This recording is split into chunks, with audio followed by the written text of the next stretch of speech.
Well, sustainable development was a concept that was conceived in the mid-80s by a commission that was summoned by United Nations, and it was aimed at reconciling in some way ecological interests or the environmental concern and economical interest, which before that time were quite opposite and quite two different worlds. So this was sort of an attempt to reconcile them, and sustainable development was described as a development which enables to meet the needs of the present generations, of everybody who lives on this whole planet, in a way which does not prevent new generations that come to meet their own needs in the future. And the stress was on both intergenerational and intragenerational equity. Mm-hmm. So this is a very beautiful goal and very general definition. And now the reasons why I chose Europe, because sustainable development is obviously not bound by space, it's a very general concept. First of all, European Union, or let's say the space of Europe, has been as a midwife of this concept and as the stronghold and promoter of this concept since its beginning. And also politically, even now, sustainable development on the global level is promoted and supported, first of all, by the European Union level. Second of all, I'm looking at both governance and civil society approaches. So the civil society networks, which I'm looking at, are all also... Is it working? Yeah, thank you. Are also all part of... they are born in Europe, and they have grown to be international civil society networks. But I will go back to it. And now the issue that connects sustainable development in Europe to the wider global context, that many of the roots of the problems that sustainable development is trying to address, the roots are in the north and are in the Europe. And very often sustainable development is talked about in a way which does not include the acceptance of the current situation. And when the acceptance of a current situation is not present, then actually also change of practices, not only in Europe but also globally, is very difficult to achieve. And any change towards a real sustainability is practically impossible to achieve. So I'm talking about different meta-narratives. Meta-narratives are stories about the role of human beings and nature. And these narratives, they are like the basis on which we behave and which we choose our actions, and how we also argue why some sort of actions are valuable and better and why they are necessary. And in the 20th century there have been many concepts describing the effect of humans to the natural world, and the last and most politically influential is the Anthropocene. This is the concept that has been promoted by a Nobel Prize winner, Paul Crutzen, since the 2000s, and it refers to the situation where human beings have become, it's the Anthropocene, and it refers to the situation where humankind have become a geological force shaping the change on the planet. This is an argued concept, and if this is really happening, that this gives power to this governance story of why sustainable development is necessary. So now I go back to this question of whether sustainable development is seen as an unavoidable common goal and consensus, because actually this is a very big and very fuzzy concept, and it's a very normative one. That means that it has to do with meanings, and if something has to do with meanings, it has to do with agreements between people. And if it has to do with agreements with people, then it's not possible to achieve it when we only take into account ecological and economical aspects and leave certain aspects like cultural aspects and social aspects aside. But this has happened for the bigger part of the existence of this concept. So the point of this discussion now is to look at what do different actors in society mean when talking about this concept. I'm looking at governance level and civil society networks, and why on both levels in Europe there is lack of cooperation, lack of knowledge of what the other parties are doing, and very often, especially in civil society level, unfortunately, also in the case of eco-villages, very often, they tend to think that their practices are unique, that this is something, they are like the islands of light. But actually there are many other islands of light, but there is no networking, there is a little knowledge. And so unfortunately there is lack of cooperation, which means that different levels, they are reinventing bicycles and wheels, and governance is also spending money in trying to reinvent things which are already existing in civil society level. It's because of the lack of knowledge mostly, but it has also other reasons which we will discuss. And the result is really weak voices and little influence and little progress towards this seemingly shared goal of better and more sustainable future. So, what am I basing my presentation on? On my doctoral research, I'm from Estonia. As you see, this is one of the case studies, but I'm doing my research in Germany, in Justus Liebig Universität, and I'm looking at 3 different case studies in countries in Europe as case studies. They have very different social, environmental, political contexts and also economical ones. And I'm looking at European Union level, the documents and the policies. And with all of these government initiatives and levels, I have done interviews and I have studied their documents. And then I'm looking at the civil society side, which on the international level is represented by Global Eco-Village Network. You know it, Transition Town Network, also you probably know Transition Town Movement. And Let's Do It World Network, which is a network of mobilizing citizens to achieve various goals, for example, cleaning the planet, which was their goal in 2013, and they have in different years different goals. So these are all these initiatives are born in Europe within the last 20 years, and they have spread all over the planet, doing the same as Sustainable Development Concept has done when it sprang out of Europe and has started to influence the world on a much bigger scale. So on the European Union level, the actors whom I've been researching and discussing with are mainly from European Commission and the European Commission's Directorate General of Environment. In Estonia, they are the Ministry of Environment, an eco-village, a member of Gen Lillearu, a city called Paide, and Let's Do It Network, which was born in Estonia.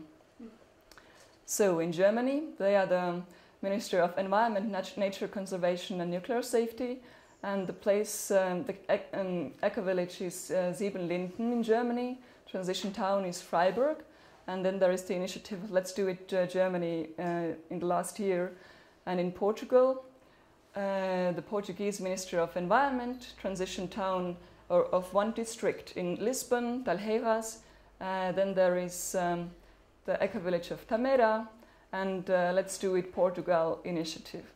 Unfortunately, I'm not able to talk about these very interesting case studies on the micro or meso level, but I would like to get to the point of this presentation, which has to do with cooperation and communities in a wider scale.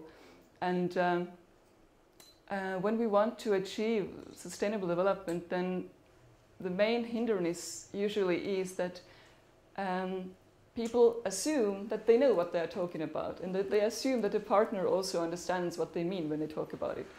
But in most cases, for example, in the cases of these 3 countries of the European Union level, and not on both governance level and civil society level, not to mention between these levels, there is a big variety of different concepts. And although European Union, for example, claims that sustainable development is mainstream there, actually this is very far from the truth. And in very many different countries, the progress is on very various levels.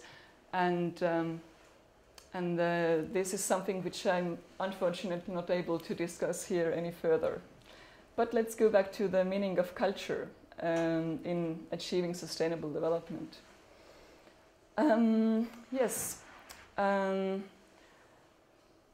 We go first to the governance level. And cultural values and meanings, they are not used, they're not included explicitly in the documents or in the discussions. They are used implicitly. That means that, for example, social aspects or also cultural aspects are used only. Culture, the word, is used only in the context of agriculture, aquaculture, silviculture, and also sometimes in the context of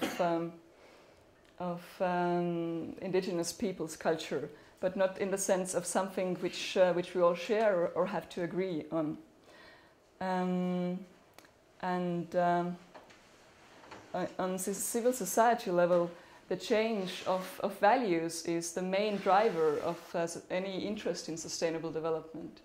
That means that on civil society level, on macro level or international level, which also has more contact usually with international governance level, cultural aspects are discussed very often on meso level, on country level, and on the national networks level. It is always pointed out as an important aspect, and on the micro level this is seen as the vital aspect of bringing about any change towards a more sustainable society.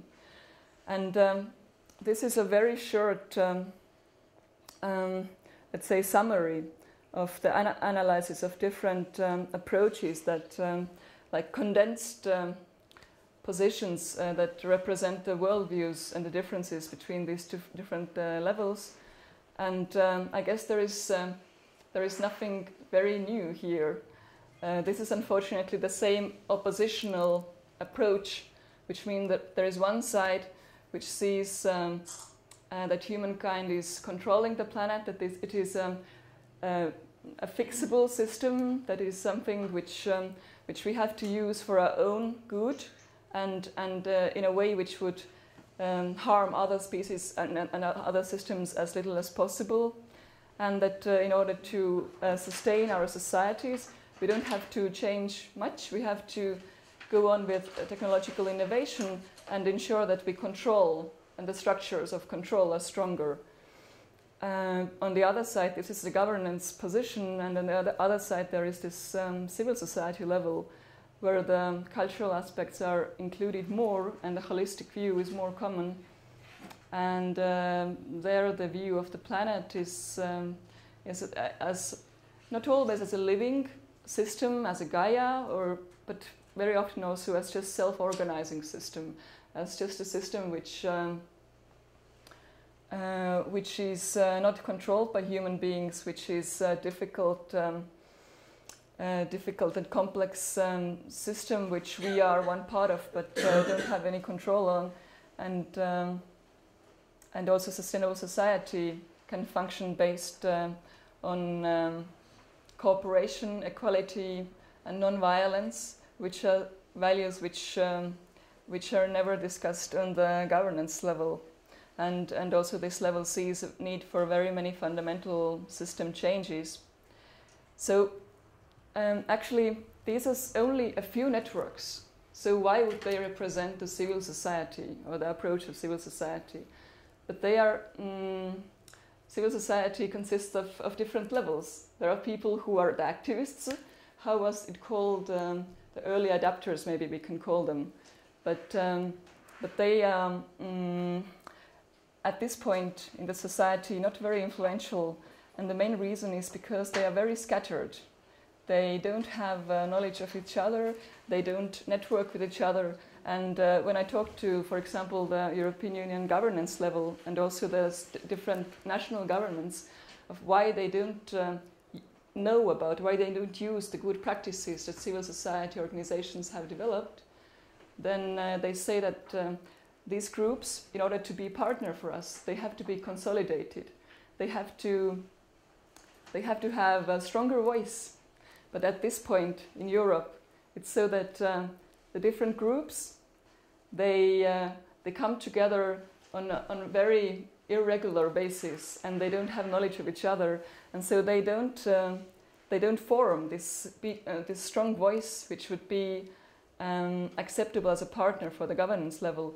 And from the level of governance, they offer some sort of participation possibilities in the form of consultations for the civil society organizations in participating in the dialogue of how to form this planning of the future on the policy level. But unfortunately, the civil society organizations, in the cases of which I showed you or mentioned briefly, none of these groups knew about these possibilities of participating in governance consultations. So there is a real lack of knowledge of the possibilities, and that's why the progress towards this shared goal is really also in Europe, which sees itself as a stronghold of sustainable development, actually not happening and actually in decline. So it's a quite justified question whether sustainable development is something like a utopian dream, because there are different groups which have very different values, and one group which is not willing to discuss the values because then it would undermine the system which it wants to perpetuate. So in this sense, it's a justified question whether it is utopian or whether it is something practical. As I mentioned at first, sustainable development is a very normative concept. So it means very open, reflexive, and inclusive. How is it pronounced? Inclusive? Discussion among different sectors of society to reach these agreements, which would be basis for this common understanding. But for example, European Union level tells me, the officials there, that why cultural aspects are not included in sustainable development strategy. It is because when we discuss ecological, quantifiable, measurements, then it is much easier to agree across different countries. But when we start to discuss how we should regulate the cultural or the normative values, or how we should regulate the ways, the freedom of our citizens, then this would take too long. And they and that's why they sacrifice this long-term vision to this short-term applicability. But in the face of this crisis, which we can call the Anthropocene, of this really pressing crisis, it seems that we still need to step further from this lack of reluctance of going into these detailed discussions. So that's the final slide, and that's something which I see that needs to be done. Very often it is seen that when these two levels actually communicate, that there is a danger. That when civil society organizations start to really communicate with governance networks or governance institutions, that then there is the danger of losing the identity and of it becoming like sold or bought. And that is why this is, in all of these case study initiatives, it is, I found people who said that they will not do it because they are afraid that they will lose their ethical position, that they will lose their integrity when they start cooperating. But at the same time, when different sectors do not know about the good practices in the other sectors, how can there actually be a communication, and how can actually good practices evolve? So I was really glad to hear yesterday the workshop of Kosha Joubert and Robin Alfred, who said that they now see that eco-villages, for whom also the cooperation and the innovation, the common space, or the attempt to try to find this common space has been a taboo, that they are now trying also to go in that direction, and they are also trying to find ways how to keep the integrity, but still have this influence, because, as it has been said so many times during this conference, if we know good ways and if we don't share them with others, then we actually are not participating in the society in a way which democracy requires us to participate. And if we don't do it, how can we expect that good models could come to existence, and we have less ground to also criticize the other level if we don't share our vision. So there is no dialogue.